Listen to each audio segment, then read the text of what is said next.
Hey everyone, and welcome back. Today is going to be the ninth discussion with another organization leader. So if you guys are interested in checking out who the Black Males Man Cave is, then keep on watching. Thank you. Hey everyone, we have a new discussion series with another organization leader in the community. So I'm going to go ahead and let him introduce himself. Everyone, my name is DeVoe Sherman. I have a PhD. Means I was poor, hungry, and determined. I am a serial entrepreneur. I run numerous businesses. One of them is called First Generation Leaders of America. It's a youth mentoring company that provides social emotional learning, leadership, development for at-risk youth, serving ages 7 through 18. And then I have First Generation Entrepreneurs. It's a business academy where we teach adult entrepreneurs, solo entrepreneurs, how to build a business plan brick by brick. Last but not least, I have an organization called the Black Males Man Cave, short for BMM, a safe place where men could come together, express and talk about issues that's affecting them. What made you kind of want to start it? Really, typically for all three of them, it was really just, my mom had me at the age of 14 years old. And for me, there wasn't a lot of like mentors or social support, really lack of, resources just in the environment that I grew up in. Just a lot of, it was just a lot of just barriers. And for me, I always knew that I had to have that mental fortitude, and, that gave me resilience to, just be stronger and not be a product of my environment, but try to get out of my situation, right, and come back and try to build it up. And so I just didn't want other people to experience what I went through, which was very challenging. And I think that gave me the strength that I needed. I say, you know what, instead of complaining, how everybody else doing, when you go to school, you hear about people who saying that what they don't have and this and that. I'm like, you know what, I'm not going to be one of those people. I'm going to try to do everything I can. I know if I gave 100%, I will be satisfied with myself to say, hey, I gave it my all, it didn't work. So how long have you been running the Black Males Man Cave organization page? So it's probably coming up on 2 years, probably a year and I want to say 11 months.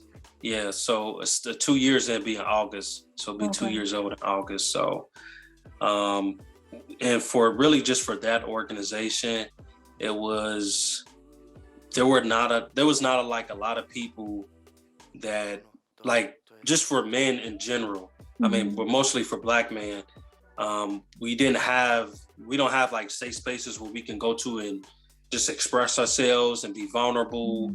And there were no places for that. So, and again, instead of being a complainer, I just created a space to where, hey, you can say whatever you want to say. You won't be judged, you won't be critiqued or anything for that matter. And if you are, then it'll be behind closed doors to where, again, you don't have people just giving you that side eye, like, oh, something is wrong with him. And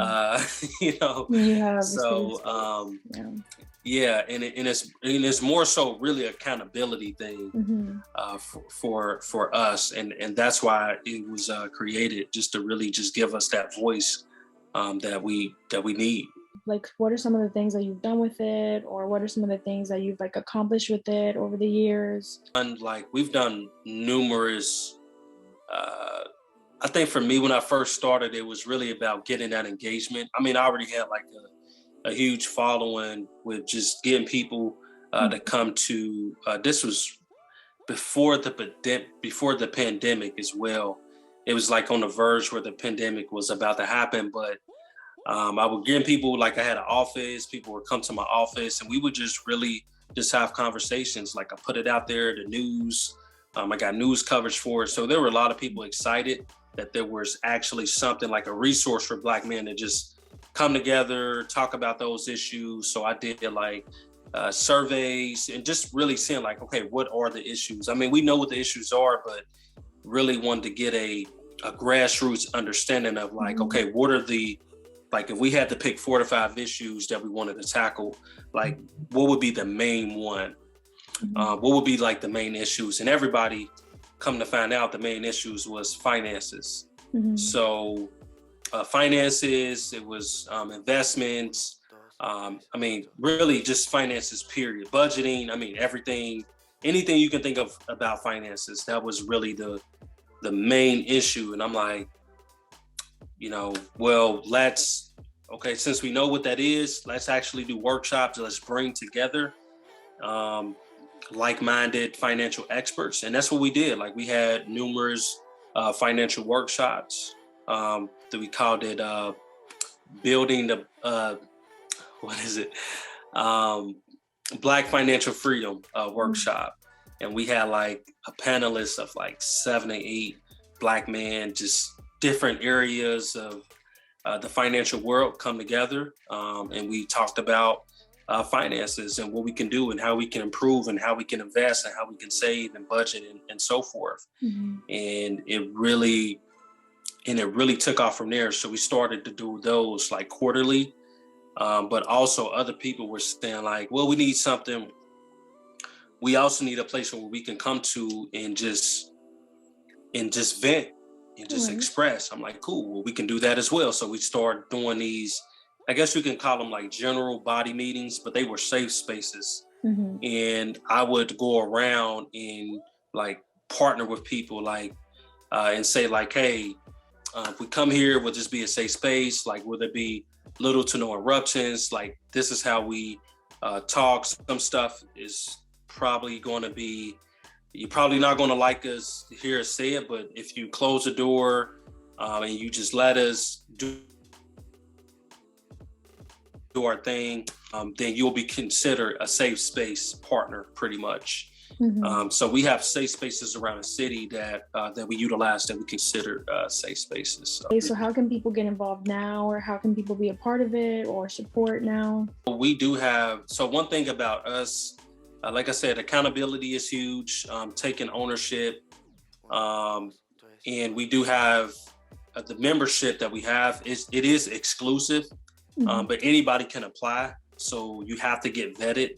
Like, so you can do an application, you get vetted by our executive board members, and we pretty much vet the entire application process and see if that's something to see if you're actually fit to come into our space, because we don't want just anybody coming in and just start judging people and saying bad things and just throwing off our whole cultural vibe.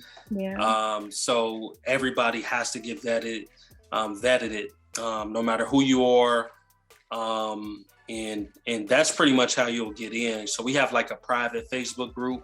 We have a community one as well, but there's a lot of things that's going on in a private Facebook group. And it's private because everything that we talk about is confidential, and we don't want to get that out into the public. And you know how it is. You say something out, somebody can take it. You say something on social media, somebody can stamp it and utilize, all that stuff. So we try to keep everything private.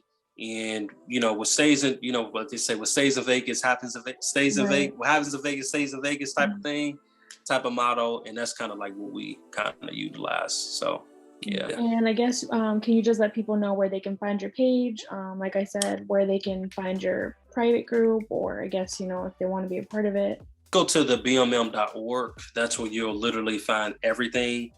You'll get access to the community page there as well. Or you could just type in @BMM, use the @ and just put @BMM, and it'll literally pop up on the search bar where it says search Facebook ads. So that's where you can find us. I mean, we do post in that community group, like different events, different things going on. So you'll have access to some of the resources, just some of the conversations that we're having in that private, intimate setting.